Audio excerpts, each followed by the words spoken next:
To delete your current tax return, first, you need to add a brand new tax return.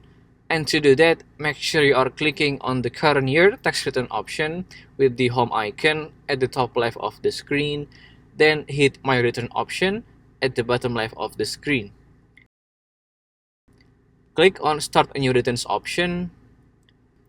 You may insert some of your situation on condition over here. Feel free to skip these steps.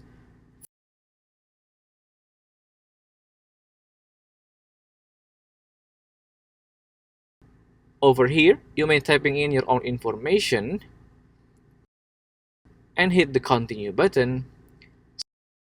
From this window, you may click on My Return option at the bottom left of the screen. Then tap on View All Tax Returns button just below it. This page will show you your brand new return and then the old return that you want to delete.